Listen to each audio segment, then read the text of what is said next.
विश्व हिंदू परिषद के केंद्रीय सह मंत्री एवं राष्ट्रीय प्रवक्ता तथा प्रचार विभाग के प्रमुख विजय शंकर तिवारी ने गोरखपुर कार्यालय पर प्रचार विभाग के कार्यकर्ताओं के साथ बैठक किया। उन्होंने मुस्लिम समाज से ईद को बकरा ईद मनाने की अपील किया और कहा कि कुर्बानी का मतलब त्याग, तो अपनी इच्छाओं का त्याग करिए, समाज के लिए त्याग करिए।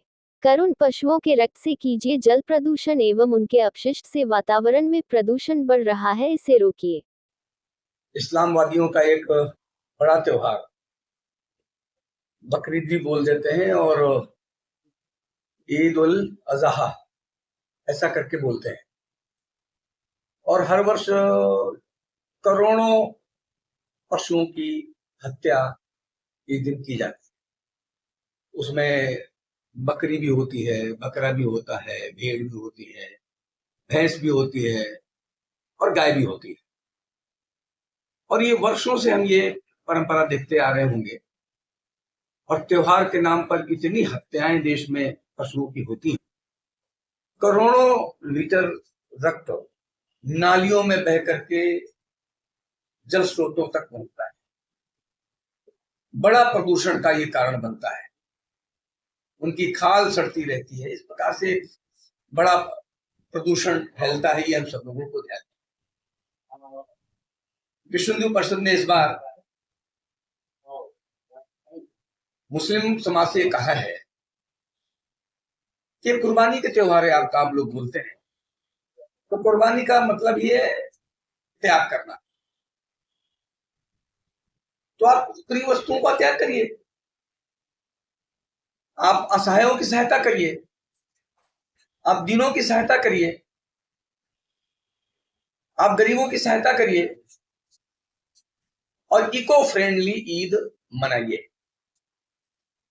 केवल पर्यावरण बचाने के नाम पर ये पर्यावरण नहीं बचता है। उन कारणों को समाप्त करना पड़ेगा जिनके कारण पर्यावरण प्रदूषित होता है। हमने वर्षों से देखा है कि हमारे यहाँ एक वामपंथ पूरा का पूरा गिरोह है, जिसे ये करोड़ों पशुओं की हत्या दिखाई नहीं पड़ती है। उन्हें करोड़ों लीटर रक्त जल स्रोतों में जो मिलता है वो दिखाई नहीं पड़ता है, और कभी भी आवाज नहीं उठाते हैं। मैं उनसे भी ये कहना चाहता हूं कि पर्यावरण प्रदूषण को अगर रोकना है तो ऐसे काम जो हैं, और विशेष रूप से जो कल का इनका त्योहार है, उसमें इनको कुर्बानी देने के लिए कहा जाए कि आप कुर्बानी दीजिए, लेकिन कुर्बानी किसी पशु की हत्या करके नहीं दी जानी चाहिए।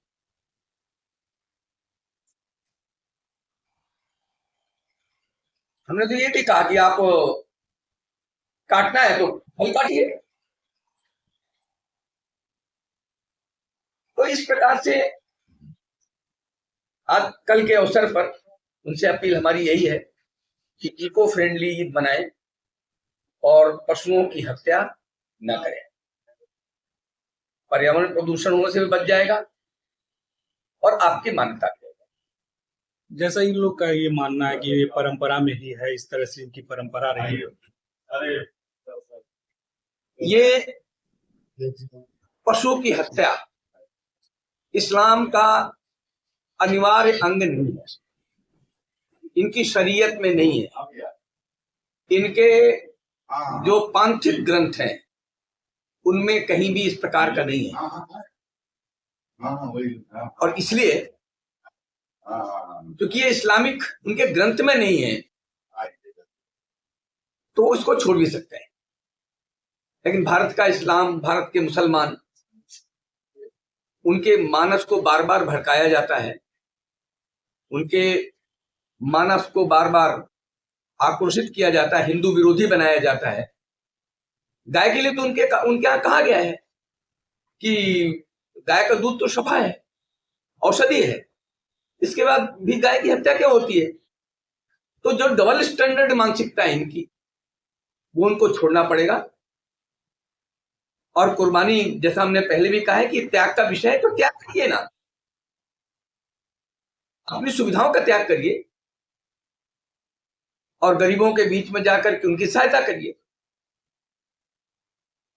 तो आपका त्योहार और अच्छा बन जाएगा।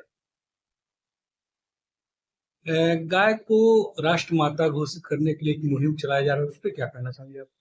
देखो, राज्यों का विषय ही है, और अभी तक 3/4 राज्यों ने गौ हत्या पर संविधानगत कानून बनाया हुआ है।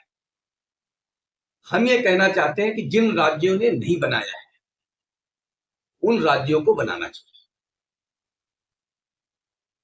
और वो सारे राज्य बना लेंगे तो इस पर अंकुश लगेगा।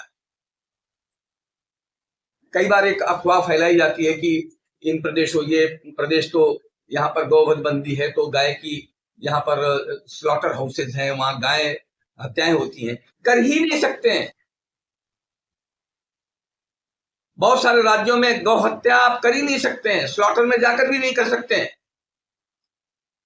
और जहां तक बीफ की बात आती है तो बीफ, भैंस के